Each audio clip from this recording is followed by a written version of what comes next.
Baik, Assalamualaikum warahmatullahi wabarakatuh. Perkenalkan, nama saya Gresiati dengan NIM C0N024022. Saya dari Prodi Keuangan Daerah, Fakultas Ekonomi dan Bisnis. Yang pertama-tama, yang terhormat dosen pengampu yaitu Miss Aninda Pujiadila MAK dan Dr. Wirmi Eka Putra SE MSI selaku dosen pengampu mata kuliah perpajakan. Baiklah, di sini saya akan mempresentasikan yaitu dasar perpajakan.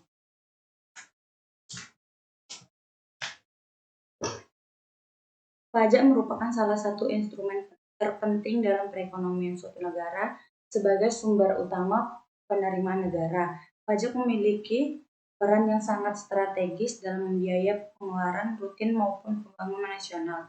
Dalam konteks Indonesia, pajak menjadi tulang punggung anggaran pendapatan dan belanja negara. Karena kontribusinya yang mencapai lebih dari 70% terhadap total penerimaan negara.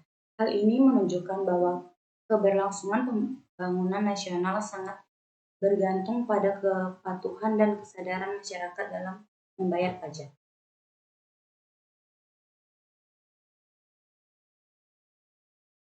Adapun rumusan masalah dari materi yang saya bawakan yaitu yang pertama, apa yang dimaksud dengan stelsel dalam pemungutan pajak? Yang kedua, apa kendala yang dihadapi dalam pemungutan pajak di Indonesia? Yang ketiga, bagaimana bentuk perlawanan terhadap pajak yang dilakukan wajib pajak? Yang keempat, siapa saja pihak yang terkait dalam sistem perpajakan? Yang kelima yaitu bagaimana penggolongan pajak ditinjau dari berbagai aspek.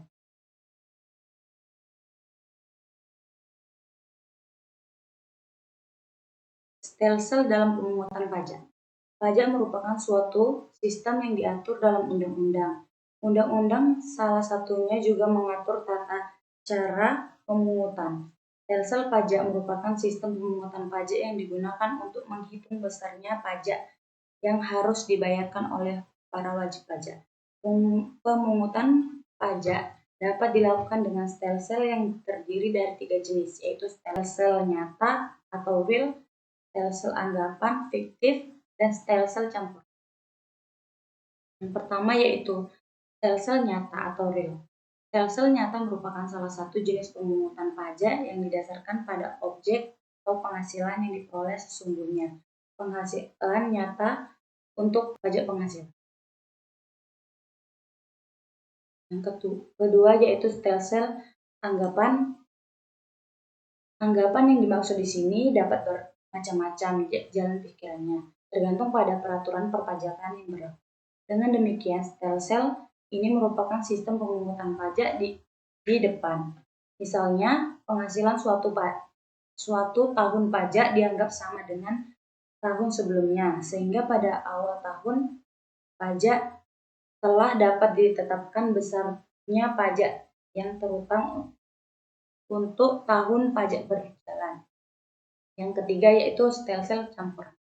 Jenis stelsel ini merupakan kombinasi antara stelsel nyata dan stelsel anggapan. Pada awal tahun, besarnya pajak dihitung berdasarkan suatu anggapan. Kemudian pada akhir tahun, besarnya pajak disesuaikan dengan keadaan besarnya. Apabila kenyataan besarnya pajak lebih besar daripada pajak menurut anggapan, maka wajib pajak harus menambah pembayaran. Kemudian, kendala yang dihadapi dalam pemungutan pajak. Yang pertama yaitu kurangnya sosialisasi dari pemerintah. Jadi banyak orang belum paham pentingnya pajak, manfaat, prosedur maupun sanksi. Yang kedua yaitu tingkat pengetahuan dan kesadaran masyarakat masih rendah. Ditambah sebagian orang lebih memprioritaskan kebutuhan hidup pokok daripada bayar. Yang ketiga yaitu tarif pajak yang dianggap tinggi juga bisa bikin sebagian orang merasa keberatan. Kemudian bentuk perlawanan pajak,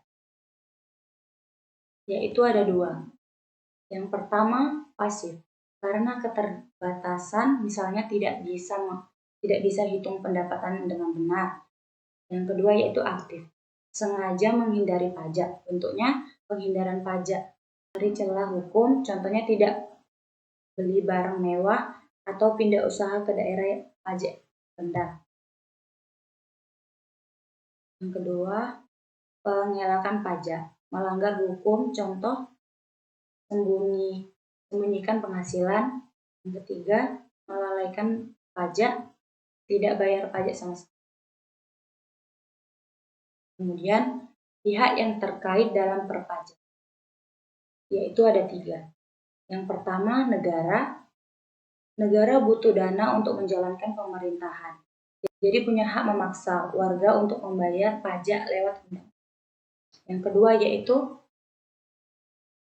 warga negara atau individu. Orang yang bekerja atau berusaha wajib menyisihkan sebagian penghasilannya untuk pajak karena juga menikmati fasilitas dari negara. Yang ketiga yaitu badan atau institusi atau perusahaan, baik milik negara maupun swasta, wajib bayar pajak dari ketentuan usahanya, apalagi mengelola kekayaan alam. Kemudian penggolongan pajak. Pajak adalah sumber utama keuangan negara dan menjadi tulang punggung pembangunan di Indonesia. Fungsinya bukan hanya untuk membiayai kebutuhan negara, tapi juga pemerataan kesejahteraan dan pengendalian ekonomi. Membayar pajak merupakan kewajiban warga negara sesuai Undang-Undang Dasar 1945 sebagai bentuk gotong royong. Namun, tantangan yang dihadapi adalah rendahnya kepatuhan dan kesadaran masyarakat serta masih adanya praktik penghindaran pajak. Baiklah, dari penjelasan materi yang sudah saya jelaskan dapat kita simpulkan sel-sel pajak adalah dasar untuk menentukan besarnya pajak. Bisa dengan sistem nyata, anggapan, atau campuran, yang masing-masing punya kelebihan dan kelemahan. Di Indonesia, pemungutan pajak masih menghadapi banyak tantangan seperti rendahnya kesadaran masyarakat, lemahnya data dan administrasi, serta adanya penghindaran pajak. Ditambah lagi perkembangan ekonomi digital dan globalisasi membuat pengawasan semakin sulit.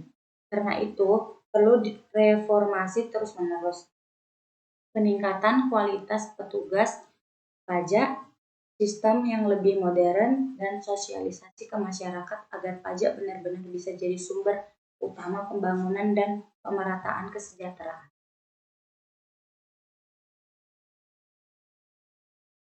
Baiklah, sekian presentasi dari saya. Sekian, terima kasih.